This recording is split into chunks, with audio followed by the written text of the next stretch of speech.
அதாவது எப்படி அவங்க அப்படின்னா ஒரு போர்ட்டல் மாதிரி அவங்க எல்லாருமே வந்துட்டு மேல இருந்து சக்தியையும் ஆற்றலையும் இந்த பூமிக்கு, இதுக்கப்புறமா இருக்கிற இன்னும் நட்சத்திர கூட்டங்கள் இப்படி நிறைய இருக்கு இல்லையா? ஸோ அந்த உலகங்களுக்கு கூட ஸ்ப்ரெட் பண்ணக்கூடிய ஆற்றல் இவங்களுக்குள்ள இருந்ததா. அதாவது ஸ்ரீ சக்தின்றது ஒரு பகுதி, புருஷ சக்தின்றது ஒரு பகுதி. இங்க ஸ்ரீ சக்தி அடிப்பட ஆரம்பிச்ச உடனே முழு பிரபஞ்சமே அந்த சக்தியில அடிபடுது. மனசுக்குள்ள வந்துட்டு ஒரு குறை இருந்துட்டே இருக்கு. ஆகையால அது திருப்தி பட மாட்டேங்குது. திருப்தி படாததால ஒண்ணு பணத்துல ஆசைப்படுறாங்க, இல்லைன்னா அந்த பெயர் புகழுக்காக ஆசைப்படுறாங்க, எது வேணாலும் நினைச்சது நடக்கணும்னு ஆசைப்படுறாங்க. அந்த ஆன்மாவின் உணர்வோட நாம எல்லாத்தையும் பார்க்கும்போது எப்படி இருக்கும்னா எல்லாமே ஒரே சைத்தன்யமா இருக்கும்.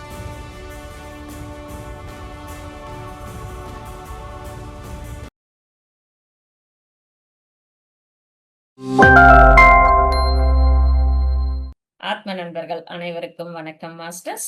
நாம எந்த அளவுக்கு உயர்றோமோ அந்த அளவுக்கு ரொம்ப சாஃப்ட் ஆகிறோம். நம்மளுடைய வார்த்தைகள் ஆகட்டும், நம்மளுடைய முகம் ஆகட்டும், இவ்வளவு தேஜஸா இருக்கு பாருங்க. இதுதான் நாம பார்க்கணும். சோ நாம எப்பயும் உயர்த்திக்கணும். சோ நம்மளுடைய அகத்தின் அழகு எங்க தெரியும் அப்படின்னா நம்ம முகத்துல தெரியணும். சோ மாஸ்டர்ஸ், நாம இன்னைக்கு 1006 ஆஃப் ஜாய்ல 11வது நாள் என்ன பார்க்க போறோன்றத பார்க்கலாம் மாஸ்டர்ஸ். மேரி மாதிரி வந்துட்டு நிறைய பேர் இருந்தாங்க. அவங்க எல்லாருமே எப்படி இருந்தாங்கன்னா உயர்ந்த நிலையில இருந்தாங்க. அவங்க டைரக்டா மேல இருந்து தகவல்களை பெறக்கூடிய அளவுக்கு சக்தி வாய்ந்தவர்களா இருந்தாங்க. அதாவது எப்படி அவங்க அப்படின்னா ஒரு போர்ட்டல் மாதிரி அவங்க எல்லாருமே வந்துட்டு மேல இருந்து சக்தியையும் ஆற்றலையும் இந்த பூமிக்கு, இதுக்கப்புறமா இருக்கிற இன்னும் நட்சத்திர கூட்டங்கள் இப்படி நிறைய இருக்கு இல்லையா? சோ அந்த உலகங்களுக்கு கூட ஸ்ப்ரெட் பண்ணக்கூடிய ஆற்றல் இவங்களுக்குள்ள இருந்ததா. இவங்களை பாதுகாக்கிறதுக்காக வந்துட்டு நிறைய பெண்கள் அங்க இருப்பாங்களாம் கூட. போர் வீரர்கள் மாதிரி கூட பெண்கள் அங்க இருப்பாங்களாம். இவங்கள வந்துட்டு பெண் பூசாரிகள் அப்படின்னு கூட சொல்லலாம். கோயில்கள்ல வந்துட்டு இவங்க பூஜை செய்யக்கூடிய அந்த அளவுக்கு இருந்தாங்க. இவங்க எல்லாருமே மலை மேல இருப்பாங்க அப்படின்றத பார்த்தோம். எப்ப குழந்தை வேணுமோ அப்ப கீழே வருவாங்க. சோ அதுக்காக அவங்களுடைய உயர்ந்த நிலைக்கு ஏற்றவாறு எந்த ஆண்மகன் உயர்ந்த நிலையில இருக்காங்களோ அவங்க கூட ஒன்றாக இருந்து குழந்தை பெறுவாங்க. குழந்தை பெற்றதுக்கு அப்புறமா திரும்ப வந்துட்டு அந்த குழந்தை வளர்க்கறதுல அவ்வளவு கவனமா இருப்பாங்க. ஏன்னா தலைமுறைகள் அப்படிங்கிறது கிரியேஷன், இந்த கிரியேஷன்ல ஒவ்வொன்றும் உருவாகிறது அப்படிங்கிறது அங்கதான் நமக்கு ஆரம்பமாகுது. ஆகையால அந்த தாய்மை அப்படிங்கிறத அந்த அளவுக்கு போற்றுவாங்க அவங்க வந்துட்டு. உண்மையிலேயே கிரியேஷன் அப்படிங்கிறது அதுதான் அப்படிங்கறதால அதுக்கு வந்துட்டு அவ்வளவு முக்கியத்துவம் கொடுத்தாங்க. அங்க அந்த ஆண் பெண் இருவருக்குள்ளேயும் வந்துட்டு எந்த ஈகோவும் இருக்காது. அவ்வளவு அன்பும் அரவணைப்பும் தான் அங்க இருக்குமா அவங்களுக்கு வந்துட்டு. அப்படிப்பட்ட நிலையில இருக்கிறவங்க தான் குழந்தைகளை ஈன்றெடுப்பாங்க மாஸ்டர்ஸ்.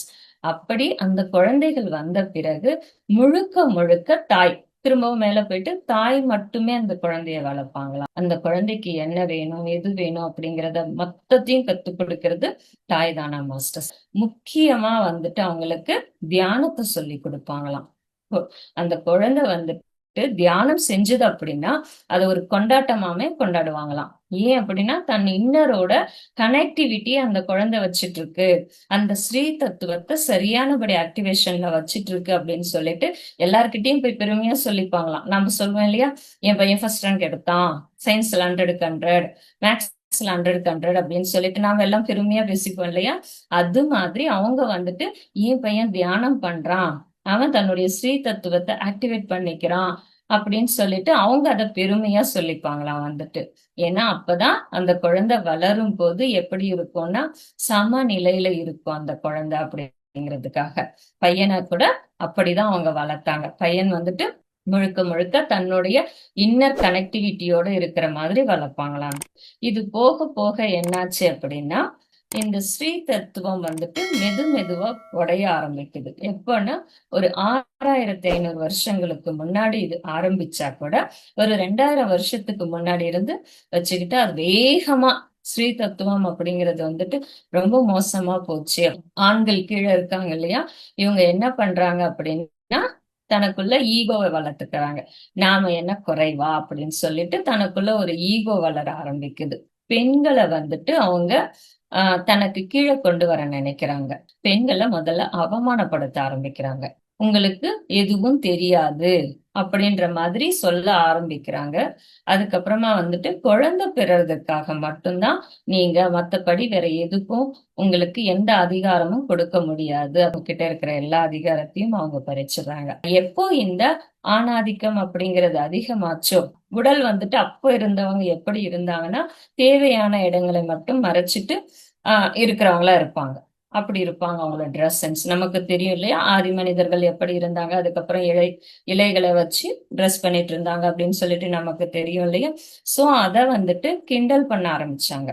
அதே போல பெண் அப்படின்னா குழந்தை பெத்துக்கிறதுக்கு மட்டும்தான் லாய்க்கு, வேற எதுக்கும் கிடையாது அப்படின்ற மாதிரி அந்த 2த்தையும் எது தன்னுடைய உண்மையான தத்துவமா நினைச்சாங்களோ அத வந்துட்டு தர குறைவா பேச ஆரம்பிச்சதுக்கு அப்புறமா பெண் வந்துட்டு மெதுவா எந்த அதிகாரமும் இல்லாததால உள்ளுக்குள்ள போக ஆரம்பிச்சது அந்த பெண்கள் அப்படிங்கிறது வந்துட்டு. பெண் அப்படிங்கிறவ காயப்படும் போது என்னாச்சுன்னா அந்த சமுதாயமே காயப்பட ஆரம்பிச்சது. அதாவது ஸ்ரீ சக்தின்றது ஒரு பகுதி, புருஷ சக்தின்றது ஒரு பகுதி. இங்க ஸ்ரீ சக்தி அடிபட ஆரம்பிச்ச உடனே முழு பிரபஞ்சமே அந்த சக்தியில அடிபடுது. அதுதான் நம்ம வந்துட்டு ஸ்ரீ சக்திங்கிறது குறைய ஆரம்பிச்சிருது அப்படின்னு சொல்றோம். சோ இங்க புருஷ சக்திங்கிறது அதிகமாக, நம்ம சொன்னோம் இல்லையா பெண் பூசாரிகள்லாம் இருந்தாங்கன்னு சொல்லிட்டு. சோ பெண் பூசாரிகள் எல்லாமே விபச்சாரிகள் அப்படின்னு சொல்லிட்டு அதுக்கு ஒரு முத்திரை வைக்கிறாங்க வந்துட்டு. சோ இப்படி எல்லாத்தையுமே பெண்கள் எங்கெல்லாம் இருந்தாங்களோ அந்த இடத்துல எல்லாமே அவங்கள வந்துட்டு அதிகாரத்துல இருந்து வெளியே எடுக்க ஆரம்பிச்சாங்க. பெண்ணே என்ன நினைக்க ஆரம்பிச்சா அப்படின்னா, ஓ நம்ம எதுக்கும் லாய்க்கில்ல போல இருக்கு அப்படின்னு சொல்லிட்டு. ஆண் என்ன நினைக்கிறாங்க அப்படின்னா, ஒருவேளை குழந்தை பிறந்துருச்சுன்னா நம்மள இவங்க மதிக்க மாட்டாங்க அப்படின்னு சொல்லிட்டு ஆண் நினைக்கிறாங்க. பெண் என்ன நினைக்கிறான்னா, இவங்க குழந்தை பிறந்துருச்சுன்னா இவங்க வந்துட்டு நம்மள ஏதாவது, அந்த குழந்தை இல்லை அப்படின்னா நம்மள வந்துட்டு பாதுகாக்க மாட்டாங்களோ, குழந்தைய மட்டும் எடுத்துப்பாங்களோ அப்படின்னு சொல்லிட்டு பெண்ணோட பயம் பெண்ணுக்கு, ஆணோட பயம் ஆணுக்கு. சோ இந்த பயங்கள் வந்துட்டு எல்லாருக்குள்ளேயும் கிரியேட் ஆச்சு. இந்த பெண் சக்தி ஸ்ரீ சக்தி அடிப்பட ஆரம்பிச்ச உடனே முழு பிரபஞ்சமுமே அந்த ஸ்ரீ சக்தியை இழக்க ஆரம்பிக்குது. அப்ப என்ன பண்றான் அப்படின்னா, குழந்தை அவங்க கிட்ட இருந்தா தானே அந்த நிலையில வளர்றான். ஆணுக்கு நல்லாவே தெரியும் இந்த மூல சைத்தன்யத்தோட கனெக்டிவிட்டியில இருக்கிறது பெண் தான். அங்க இருக்கிற ஒளிய கொண்டு வர்றதும் பெண் தான் அப்படிங்கிறது எல்லாமே தெரியும். ஆனா என்ன பண்றாங்க, அது வேண்டாம் அப்படின்னு சொல்லிட்டு தன்னுடைய ஈகோ அப்படிங்கிறது வளர்றதால என்ன பண்றாங்க, ஆண்கள் எல்லாருமே பெண்களை வந்துட்டு குழந்தைங்களை அவங்க கிட்ட இருந்து பிரிக்கிறாங்க. ஏன் அந்த குழந்தைகளை பிரிக்கிறாங்கன்னா, அதுவும் ஒரு ஈகோ தான். எப்போ தான் வந்துட்டு அதிகாரத்துக்கு வர ஆரம்பிச்சானோ அப்போ பணம், சொத்து எல்லாமே தன்கிட்ட வரணும் அப்படிங்கிறதுக்காக ஆரம்பிக்கிறான். சோ குழந்தைங்க நம்ம கிட்ட இருந்தாதான் நாம அத அவங்களுக்கு சொல்லி கொடுக்க முடியும் அப்படின்னு சொல்லிட்டு பெண்கள் கிட்ட இருந்து குழந்தைகளை பிரிச்சிடுறாங்க. எப்போ ஒரு தாய்கிட்ட இருந்து குழந்தை பிரிக்கப்படுதோ அப்போ முழு பிரபஞ்சமுமே வந்துட்டு ஒரு நிமிஷம் ஆடி போன மாதிரி ஆயிடுச்சா மாஸ்டர்ஸ். சோ இந்த இடத்துல வந்துட்டு எல்லாமே வந்துட்டு அந்த பிரிவினைன்றது மிகப்பெரிய பாலமா ஆகுது. அந்த இடத்துல வந்துட்டு அந்த மிகப்பெரிய காயமாகுது அந்த குழந்தைய பிரிக்கிறதுங்கிறது. சோ அப்ப என்ன ஆகுது, அந்த பிரிவினையால இந்த முழு பிரபஞ்சமே மாறுது. ஆண்கள் மட்டும் கிடையாது, பெண்களுக்குள்ளேயும் அந்த காயப்பட்ட ஸ்ரீ தத்துவம் அப்படிங்கிறது இருக்கிறதால அவங்க கூட தன்னுடைய அதிகாரத்தை செய்ய ஆரம்பிக்கிறாங்க. ஒரு பக்கம் ஆண்களும் செய்யறாங்க, ஒரு பக்கம் பெண்களும் செய்யறாங்க. இது எல்லாத்துக்குமே காரணம் என்ன அப்படின்னா, அங்க ஸ்ரீ தத்துவம் அப்படிங்கிறது முழுமையா உடைஞ்சு போச்சு அங்க வந்துட்டு. இங்க இதனை சமநிலைப்படுத்தணும்னா அன்பு அப்படிங்கிறது தான் ரொம்ப ரொம்ப அவசியம். ஆனா இது குறைஞ்சு போச்சு. 2 பேர்கிட்டயும், ஆண்கிட்டயும் குறைஞ்சு போகுது, பெண் கிட்டயும் குறைஞ்சு போகுது. அப்ப என்ன ஆகுது அப்படின்னா, பேலன்சிங் அப்படிங்கிறது இல்லாம போகுது. சில ஆண்கள் கிட்ட மிருக குணம் கூட அதிகமாக ஆரம்பிக்குது. இது 2ம் பேலன்ஸா இருக்கிறத நாம பார்க்கணும் மாஸ்டர்ஸ். அன்புங்கிற ஒண்ணுதான் எல்லாத்தையுமே பேலன்ஸ் பண்ணும். இதுக்கு முன்ன நம்ம ஒரு புயல் கதையை பார்த்தோம் இல்லையா? புயல்ல வந்துட்டு அந்த மைய புள்ளியில இருந்தோம்னா அதை நம்மளால ரசிக்க முடியும். அதே புயலை விட்டு வெளியே இருந்தோம் அப்படின்னா நம்மளால அந்த பயத்தையே எடுத்துக்க முடியாது. அந்த அளவுக்கு பயமா இருக்கும் அதை பார்க்கும்போது. இங்க வந்துட்டு இந்த ஸ்ரீ சக்தியும் சரி, புருஷ சக்தியும் சரி திரும்ப என்ன ஆகணும், அந்த மைய புள்ளியை நோக்கி போகணும். அப்பதான் திரும்ப அந்த பேலன்ஸ் ஆகும். இதுக்கு என்ன தேவைன்னா நிதானமும் பொறுமையும் தேவை வந்துட்டு. அந்த நிதானம் பொறுமையோட அன்புங்கிறது ரொம்ப ரொம்ப அவசியமானது. எப்போ அது மையத்தை நோக்கி போகுமோ அப்போ திரும்ப அந்த ஸ்ரீ தத்துவம் நல்ல ஆக்டிவேஷன் ஆகும். அந்த ஸ்ரீ தத்துவம் மறைஞ்சதால நிறைய இழப்புகளை இந்த உலகம் சந்திச்சுட்டு இருக்கு. ஆனா திரும்ப அந்த மையத்தை நோக்கி அதுக்குள்ளார போயிடுச்சு அப்படின்னா திரும்ப அந்த அன்பு, அந்த ஸ்ரீ தத்துவம் அப்படிங்கிறது ஆக்டிவேஷன் ஆகும். ஆனா எல்லாருமே என்ன பண்றோம், வெளியே இருந்துதான் பார்த்துட்டு இருக்கோம். உள்ள போகிறதுக்கு பயமா இருக்கு. எங்க தான் போனா தன்னை இழந்துருவோமோ அப்படின்னு சொல்லிட்டு உள்ள போகாம 2 பேருமே சண்டை போட்டுட்டு இருக்காங்க. ஒருத்தரை நினைச்சுக்கோங்க, ஒருத்தருக்குள்ளேயே இந்த ஸ்ரீ தத்துவம் இருக்கு, புருஷ தத்துவம் இருக்கு. ஒருத்தருக்குள்ளேயே ஒருத்தருக்குள்ள சண்டையே வருது வந்து. இப்போ எக்ஸாம்பிளா ஒரு 2 கேர்ள்ஸ் பேசிட்டு இருக்காங்கன்னு வச்சுக்கலாம். சாதாரணமா பேச ஆரம்பிக்கிறாங்க. ஆனா போக போக என்ன ஆகுது அப்படின்னா, தான் சொல்றத அடுத்தவங்க கூட ஒத்துக்கணும். தான் சொல்றதுதான் கரெக்ட்ன்னு ஃபர்ஸ்ட் ஆரம்பிக்கிறாங்க. அதுக்கப்புறம் இல்லன்னும் போது, இல்ல நான் சொன்னதுதான் கரெக்ட் அப்படின்றத அவங்க ஏத்துக்கணும் அப்படிங்கிற மனப்பான்மையில பேச ஆரம்பிக்கிறாங்க. இதுதான் ஈகோ. இதுதான் இங்க ஸ்ரீ தத்துவம் முழுமையா நமக்குள்ள இருந்து உடைஞ்சு போகுது அப்படிங்கிறதுக்கு அர்த்தம் மாஸ்டர்ஸ். சோ இதே நிலைதான் நமக்குள்ளயும் இருக்கு. மைய புள்ளியை நோக்கி நம்ம போனோம் அப்படின்னா எல்லாமே சரியா இருக்கும். ஆனா மையப்புள்ளிக்கு போகாம விலகி போகிறோம். விலகி போகிறதால நமக்குள்ள இருக்கிற அந்த 2மே சண்டையிட்டு கொள்ற மாதிரி இருக்கு. எல்லாருக்குள்ளயும் 2 குணமும் இருக்கு. ஆனா அது சண்டையிட்டு கொள்ளும் போது நம்மளால மன அமைதியோட இருக்க முடியாது. ஆட்டோமேட்டிக்கா நமக்குள்ள ஒரு பதட்டம். அந்த பதட்டம் என்ன ஆகுது, மீண்டும் அந்த மையப்புள்ளியை இருந்து நம்மள தூரமாக்குது. அவங்களுடைய மனம் வந்துட்டு துண்டு துண்டா உடைஞ்சு போயிடுது. குழந்தைய பிரிக்கிறதுங்கிறதுல வந்துட்டு அந்த பெண்ணோட மனம் ரொம்ப துடிச்சு போயிடுது, துண்டு துண்டாயிடுது. சோ அங்க ஸ்ரீ தத்துவத்துடைய சாரமே சுத்தமா இழந்துடுறாங்க. இதனால அந்த கர்ப்ப காலத்திலயும் என்ன ஆகுது, அந்த குழந்தைங்களுக்கு தேவையான அன்போ பாதுகாப்போ அதுக்கு கிடைக்காது. வெளியே வரும்போது அந்த குழந்தைகள் முரட்டுத்தனமா இருக்காங்க. திரும்பவும் இந்த சமுதாயம் அடுத்த தலைமுறையை எப்படி பாக்குது அப்படின்னா அதே முரட்டுத்தனத்தோட, அதே குழப்பத்தோட, அதனுடைய ஆசைகள் வந்துட்டு அளவில்லாம இருக்கும். அப்படி ஒரு இடத்துல அடுத்த சமுதாயம் அப்படிங்கிறது உருவாகுது. சோ இது தலைமுறை தலைமுறை தலைமுறையா தொடர்ந்து வந்துட்டு இருக்கு. சோ நம்மளுடைய டிஎன்ஏ வழியா என்ன ஆகுது, ரொம்ப அந்த அதிகாரமும் ஈகோவும் நமக்குள்ள பதிய ஆரம்பிச்சிருது மாஸ்டர்ஸ். பெண்களுடைய மனசுல இதுதான் நம்மளுடைய வாழ்க்கை அப்படிங்கிற ஒரு பழக்கத்துக்கே அது எடுத்துட்டு போயிடுது இல்லையா? அப்போ என்ன பண்ணணும் அப்படின்னா கர்ப்ப காலத்துல வந்துட்டு ஒரு நல்ல ஹார்மோன்ஸ் இருக்குது அந்த தாய்கிட்ட வந்துட்டு. அப்போ அந்த ஹார்மோன் என்ன பண்ணும்னா அந்த தாயையும் மகிழ்ச்சியா வச்சுக்கும், பிறக்க போற அந்த குழந்தையையும் மகிழ்ச்சியா வச்சுக்கும். ஆகையால அந்த நேரத்தை வந்துட்டு முழுமையா நாம வந்துட்டு நமக்குள்ள நம்மளோட கனெக்டிவிட்டியோட இருந்து அந்த குழந்தைய பெற்றெடுக்கணும் அப்படின்னு சொல்றாங்க மகாலட்சுமி தேவி. நமக்காகட்டும் இல்ல நம்மள சுத்தி இருக்கிறவங்க, நம்ம வீட்டுல இருக்கிறவங்க யாரா இருந்தாலும் சரி, அவங்களுக்கு யாராவது பிரெக்னண்டா இருக்காங்கன்னா அவங்க கிட்ட நாம பேசுவோம், அன்பா பேசுவோம், ஒரு ஆறுதலான ஒரு புன்னகையை அவங்களுக்கு கொடுக்கும். இது பெரிய ஹீலிங். இதுக்கு முன்னையே நமக்கு சரஸ்வதி தேவி சொன்னாங்க, இது மிகப்பெரிய ஹீலிங் பண்ணும் நம்மள அப்படின்னு சொல்லிட்டு. ஏன்னா அடுத்த தலைமுறையே அங்க இருந்துதான் ஆரம்பமாகுதுன்னும் போது அந்த பெண்ணுக்கு கூட அந்த பாதுகாப்பு உணர்வு அப்படிங்கிறத நம்மளால முடிஞ்ச அளவுக்கு நாம கொடுப்போம் மாஸ்டர்ஸ். ஸோ இந்த பிரிவு அப்படிங்கிறது மிகப்பெரிய தாக்கத்தை ஏற்படுத்துச்சு. அப்போ அந்த இடத்துல என்ன ஆச்சு அப்படின்னா பேராசை அப்படிங்கிறது அதிகமாச்சு. மனசுக்குள்ள வந்துட்டு ஒரு குறை இருந்துட்டே இருக்கு.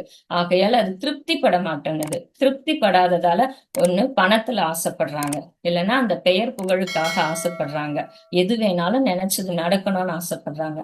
அந்த குறைப்பட்ட மனம் அவங்கள பேராசைக்கு உட்படுத்துது. ஆகையால இத நீங்க சரி செய்யணும், உள்ளுக்குள்ள இருக்கிறத நீங்க சரி செய்யணும் அப்படின்னு சொல்றாங்க. 2 பேருக்குள்ள இருக்கிற அந்த நல்லிணக்கம் எப்போ அதிகமாகுதோ அப்போ ஸ்ரீ தத்துவம் அப்படிங்கிறது இயல்பாக ஆக்டிவேஷன் ஆகும். அதை நாம புரிஞ்சுக்கணும். அந்த குழந்தைகளை ஏன் பிரிச்சாங்கன்னா அடுத்தவங்க கிட்ட இருந்து சொத்தை எடுக்கிறதுக்காகவும் அடுத்தவங்க கிட்ட இருந்து எல்லா அதிகாரத்தையும் பிடுங்கணும் அப்படிங்கிறதுக்காக தான் குழந்தைங்களை பிரிக்கிறாங்க. சோ அதெல்லாம் இல்லாம அந்த குழந்தைகள் தாய் கிட்ட வளர்த்தும் தாயை வந்துட்டு மதிக்கிறது. பெண்களை மட்டும் கிடையாது மாஸ்டர்ஸ், இது பெண்ணையும் ஆணையும் குறிப்பிடுறது கிடையாது. உள்ளுக்குள்ள இருக்கிற அந்த சக்தி அப்படிங்கிறது ஆக்டிவேஷன் ஆகணும். கருணையை கொடுக்கறதுக்கு மோதல் இருக்கக்கூடாது. எது அங்க மோதலை ஏற்படுத்தினா ஈகோ, அது புருஷ சக்தி. சோ அதெல்லாம் இல்லாம ஏத்துக்கிறது, அக்செப்ட் பண்றது, எல்லாரையும் எல்லார்கிட்டயும் அன்பா இருக்கிறது, கருணையோட இருக்கிறது, புரிஞ்சுக்கிறது. ஸ்ரீ சக்தி எல்லாரையும் சேர்த்து அரவணைச்சு கூட்டிட்டு போகும். நமக்கு தெரியும் எல்லாமே முழுமைன்னு சொல்லிட்டு. சோ இங்க நமக்குள்ள இருக்கிற அதேதான் எல்லாருக்குள்ளயும் இருக்குங்கிறத புரிஞ்சுக்கிட்டு நான் முன்னேறணும்னா கூட என்னை சுத்தி இருக்கிறவங்களும் முன்னேறணும். நான் ஆனந்தமா இருக்கணும்னா கூட எல்லாருமே என்னை சுத்தி இருக்கிறவங்க கூட ஆனந்தமா இருக்கணும். அதை ஞாபகத்துல வச்சுட்டு நமக்குள்ள வந்துட்டு அந்த ஸ்ரீ சக்திங்கிறத ஆக்டிவேஷன் பண்ணணும் அப்படிங்கிறத மகாலட்சுமி நமக்கு சொல்லியிருக்காங்க. சோ நம்மளுடைய மனம் தான் எல்லாத்தையுமே பிரிக்குது. உடலை பிரிக்குது, ஆன்மாவை பிரிக்குது, எல்லையற்ற சைத்தன்யத்தை பிரிக்குது. அப்படின்னா அது இத்தினோண்டு இருக்கிறது மனம் வந்துட்டு. நாம கரைச்சிடணும். எதுல கரைக்கணும்? நம்மளுடைய உடல் உணர்வுல அதை கரைக்கணும் வந்துட்டு.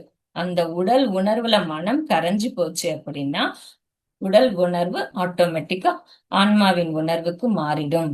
அந்த ஆன்மாவின் உணர்வோட நாம எல்லாத்தையும் பார்க்கும்போது எப்படி இருக்கும்னா எல்லாமே ஒரே சைத்தன்யமா இருக்கும், எல்லாமே ஆனந்தமா இருக்கும். ஆனந்தத்தின் 1000 விதைகள் எல்லா இடத்துலயும் இருக்கு.